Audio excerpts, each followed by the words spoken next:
Christian Bruckner was released from prison last week and is now a free man. What will now happen with the Madeleine McCann case, and will it ever be solved?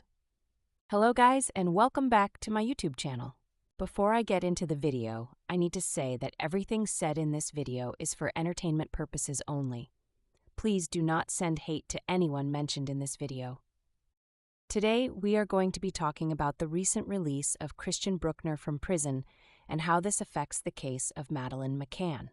Before we do that, I will just give you guys some general information. So this is Madeleine McCann. She was born on May 12, 2003 in Leicester, England, and was the oldest daughter of Scottish doctors Kate and Gerry McCann. Back in May 2007, Madeleine, her two younger siblings, parents, and their work colleagues went to Praia da Luz in Portugal for a holiday vacation. Praia da Luz was and is still a very popular beach resort for families from the UK. It is located in the Algarve region of southern Portugal and is known for its golden sand beaches, quaint cafes and restaurants where visitors can enjoy the panoramic views of the sparkling Atlantic Ocean. Yearly, around 100,000 British people visit this place. During their stay in Praia da Luz, Madeleine and her family were placed in Apartment 5A. Apartment 5A was a two-bedroom ground-floor apartment in the fifth block of a group of apartments known as Waterside Village. Madeleine and her two younger siblings slept in a bedroom next to the front door, which the McCanns kept locked. The bedroom had one waist-high window with curtains and a metal exterior. The window overlooked a narrow walkway and residents' car park, which was separated from the street by a low wall. Madeleine slept in a single bed next to the bedroom door, on the opposite side of the room from the window. The twins were in travel cots in the middle of the room. On May 3, 2007, at 8:30 p.m., Kate and Gerry McCann left Apartment 5A to dine with their friends in the Ocean Club's open-air tapas restaurant. Apartment 5A lays about 180 feet from the restaurant, but getting to the restaurant involved walking along a public street to reach the doors of the Ocean Club Resort, then walking through the resort to the other side of the pool, a distance of about 269 feet. The top of the apartment was visible from the tapas restaurant, but not the doors. The patio doors could be locked only from the inside, so the McCanns left them closed but unlocked, with the curtains drawn, so they could let themselves in that way when checking on the children. Kate had intended to check on the children at 9:30 p.m., but Matthew Oldfield, one of the McCanns' colleagues, offered to do it when he checked on his own children in the apartment next door to 5A. He noticed that the McCanns' children's bedroom door was wide open, but after hearing no noise, he left 5A without looking far enough into the bedroom to see whether Madeleine was there. He could not recall whether the bedroom window and its exterior shutter were open at this point. Kate made her own check of 5A at around 10 p.m. She entered the apartment through the unlocked patio doors at the back and noticed that the children's bedroom door was wide open. When she tried to close the door, it slammed shut as though there was a drought, which is when she saw that the bedroom window and its shutter were open. Madeleine's cuddle cat and blanket were still on the bed, but Madeleine was gone.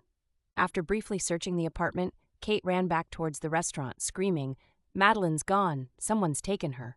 At around 10:15 p.m., Gerry sent Matthew Oldfield to ask the resort's reception desk to call the police, and at 10:30 p.m., the resort activated its missing child search protocol. 60 staff and guests searched until 4:30 a.m., at first assuming that Madeleine had wandered off. Unfortunately, they didn't end up finding Madeleine, and so far there have been no traces of her ever found. The search for her has been going on now for almost 2 decades, and there are still no answers. Luckily, a break in the case came in June of 2020, when German media revealed that Christian Bruckner, a 43-year-old prisoner with a track record of child abuse and drug trafficking, had been identified as a new suspect by the public prosecutor of the German city of Braunschweig. Christian Bruckner had reportedly been living in a Volkswagen camper van in the Algarve region at the time of Madeleine's disappearance, moving between camping sites and makeshift homes. Witnesses reported seeing a similar van near Praia da Luz in the weeks leading up to Madeleine's disappearance.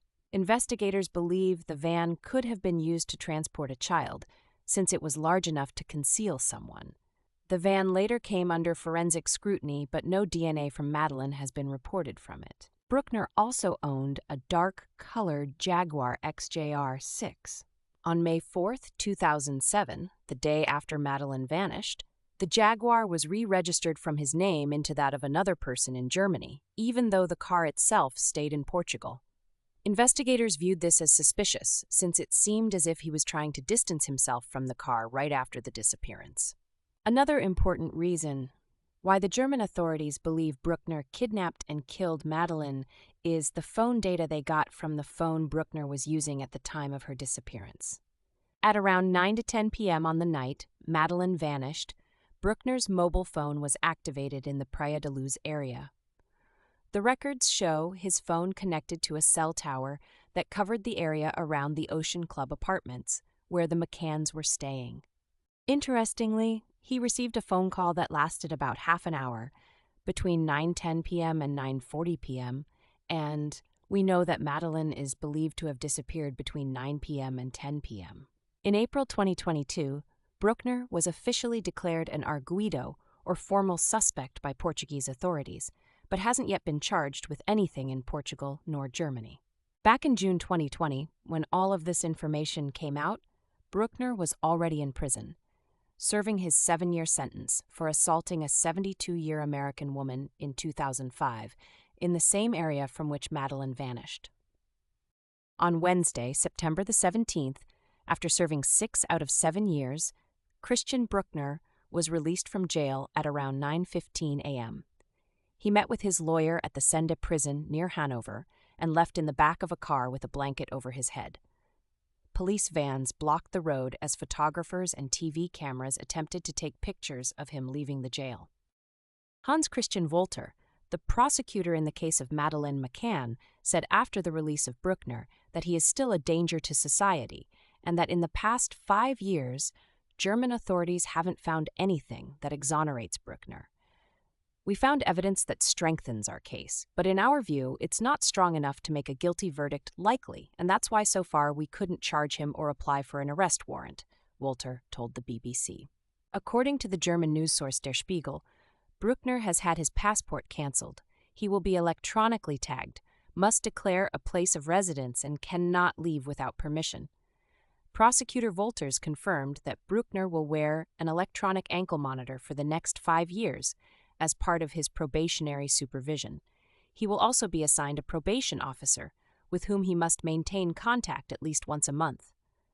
Furthermore, Bruckner must notify the court in advance of any change of residence or place of stay and obtain its approval.